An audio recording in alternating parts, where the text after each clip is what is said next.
yung Vice President bilang aktibong miyembro at bahagi ng National Security Council. Dahil ang Vice President ay may apelyidong Duterte. At ang sabi ng Malacanang, hindi raw po importante, hindi relevant ang papel ng Vice President ngayon, kaya siya itinanggal at hindi sinali sa National Security Council. Bakit hindi nila pinapaliwanag? Bakit kinakailangan tanggalin bilang miyembro yung mga dati ng Pangulo sa National Security Council? Tinanggal din bilang miyembro at aktibong bahagi ng National Security Council si dating Pangulong Joseph Ejercito Estrada. Tinanggal din si Pangulong Gloria Macapagal Arroyo. Tinanggal din si Rodrigo Roa Duterte bilang miyembro ng National Security Council. Wala nang transparency. Ang usap-usapan kagabi nung yan ay lumabas istorya, ito ba ay nagbabadyang martial law?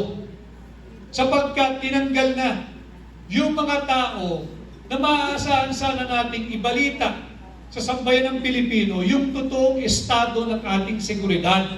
Sapagkat kung wala nang magsasabi ng totoo, pwede silang gumawa ng isang kwento na merong panganib na sa ating seguridad, whether external or internal threat. Bakit mo kinakailangan tanggalin ang mga dati ng naging Pangulo? Mayroong wisdom yan. Mayroong discernment ang mga yan. May lamig ng ulo yan, kalmado yan, at makakapagbigay ng tama na advice sa kung sino man ang Pangulo. Dito makikita mo, kaduda-duda, yung ginawang reorganization, ito ba ay nagbabadyang martial law? O ito ba ay nagbabadyang na malapit na tayong tumungo doon sa pinangangambahan na lahat na magkaroon ng isang armadong sigalot o hidwaan laban sa ating kapitbahay na China? Bunsod sa pag-uudyok ng ating alyadong Amerikano. Importanteng malaman natin ito. Dahil pag nagkaroon, whether ng martial law o ng gera laban sa China, apektado ang buhay ng bawat isang Pilipino. At hindi nararapat tinanggal ang Vice President o yung mga dati ng naging Pangulo. Paano pa natin malalaman yung tunay na estado at kalagayan ng ating bansa? Kung sila-sila na lamang ang mag-uusap, ang magdedesisyon at maghuhulma kung ano ang direksyon ng ating bansa sa mga darating na araw, linggo, buwan, taon at panahon. Kinakailangan alam niyo ito. Kinakailangan napapag-usapan natin ito at kinakailangan somehow ay napapagliwanagan natin sa mga mamamayang Pilipino ang mga mahalagang usapin na panlipunan. Again, part po yan ng advokasya ng hakbang na maiso, yung peace and security. Ang kinakailangan natin ay katatagan ng ating seguridad. Tama, pero hindi natin kayang pumasok sa isang armadong sigalot laban sa China. Hindi natin interes yan. Hindi mo nga mapakain ang iyong nagugutom na populasyon, papasok ka pa sa isang armadong hidwaan o digmaan laban sa China. Wala nga tayong tugon at hindi matugunan yung issue ng food security. Papasok ka pa sa napipintong armadong hidwaan laban sa China? Papayag ba kayo niyan?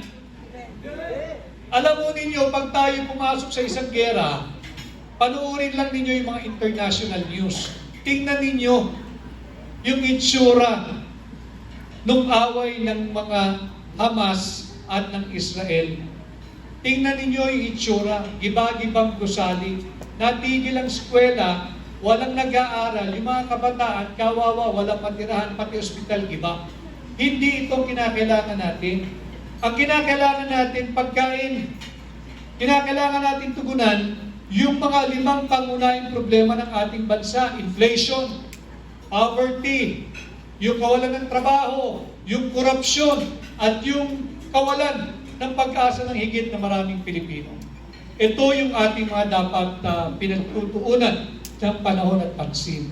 At mahalaga na pinag-uusapan natin ito days and months leading into the campaign proper, so that when the time comes and you have to choose your 12 senators this coming May 12, 2025, ako ay openly humaharap sa inyo, nagpapasukat, nagpapasuri.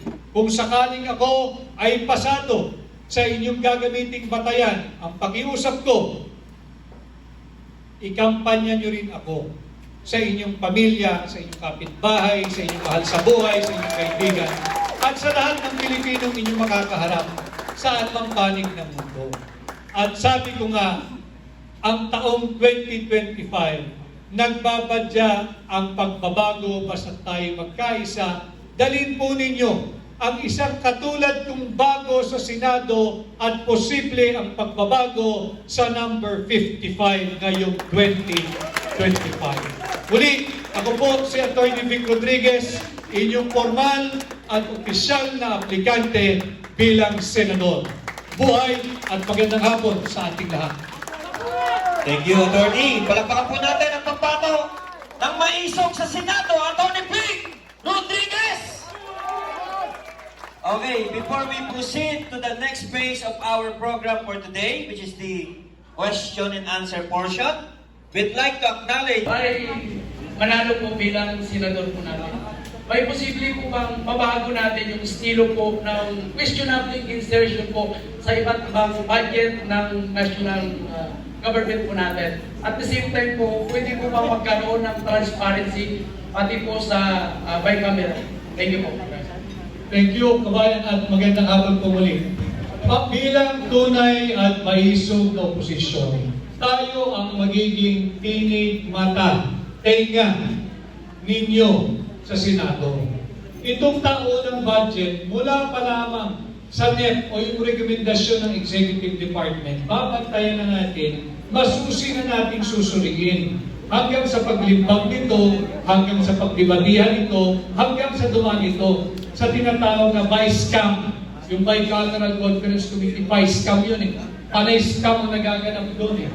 Ibang-iba yung itsura ng budget na lumalabas pag dumaan sa BICAM. Patuloy na binubudol ang sambayan ng Pilipino. So babantayan natin mula sa pagsumite ng NEP o yung National Expenditure Program hanggang sa ito'y pag-usapan, magkaroon ng debate at magkaroon ng botohan sa Senado at pati dyan kung ano nagaganap sa mababang kapulungan hanggang sa ito ay dumaan sa BICAM hanggang sa kung ano yung final form na umabot sa tanggapan ng Pangulo. Yun ang aking gagawin at yun ang aking i-report sa inyo, bahagi ng hinihinging transparency ng hakbang ng mag-isog. Yan ang wala ngayon, yung transparency. Dahil pati dyan sa BICAM, kailangan alam ninyo, kahit dyan sa BICAM, trilyong piso na pera nating mga Pilipino pinag-usapan. Hingan mo sila ng minutes o ng record of what transpired during the BICAM. Wala silang may papakita because they do not keep a journal of what happened during the BICAM meeting. Bakit tayo babayad? Trilyon-trilyong piso ang pinag-uusapan, walang record ng minutes of the meeting. Ano ito? Putulan?